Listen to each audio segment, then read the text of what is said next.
Subscribe करे खातिर लाल button दबाई और भोजपुरी के ताजा अपडेट पहले पावे खातिर घंटी वाला बटन दबाई।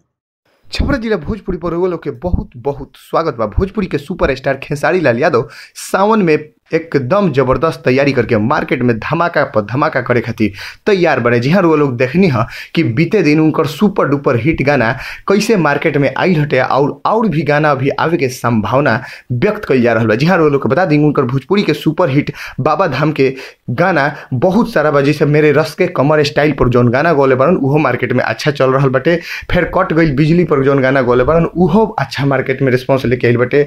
जी हाँ, एक पहले काहे पछतावे लग खेसारी हो पवन के लेके देवघर जाता नहीं, इहो गाना के बारे में हमने अनुमान लगेले नहीं जो अभी गाना मार्केट में आई लिखे और अभी एगो और जबरदस्त सुपर डुपर हिट गाना मार्केट में आ गई बटे। जी हाँ, रो लोग बता दी वो गाना के नाम हटे मौगी मारे गोई गोई। जी हाँ, रो लोग पता होगी चाहिए भोजपुरी के सुपरस्टार खेसारी लाल यादव बाबा के भक्त लोग खातिर कांवरिया लोग खातिर एगो गाना सबसे ओमे सुपर हिट गौले बारन जो ना वीडियो में खेसारी लाल यादव अपना पत्नी से यानी काल्पनिक पत्नी से पिटात नजर आ रहा बने। जो ना गाना के बोल बटे कि सावन में खा लेनी लहसुन प्याज मारे गोई गोई। जी हाँ, भोजपुरी के सुपरस्टार खेसारी लाल यादव ई गाना मार्केट में एकदम खूब लोग एकरा के कॉमेडी अंदाज में लोग देख रहा बा, सुन रहा बा, पसंद कर रहा बटे। जी हाँ, रोलो को बता दें कि हमने के छपरा जिला भोजपुरी के माध्यम से रोलो को बतावे के चाहते नहीं कि ई गाना मार्केट में लमसम सुपर डुपर हिट बने जा रहा बा। कहे से कि ई गाना थोड़ा सा कॉमेडी अंदाज पर बटे और थोड़ा सा इंटरटेनमेंट, तो लोग भाई कॉमेडी के बादशाह खेसारी लाल यादव के ये टाइप से पसंद करेला। तो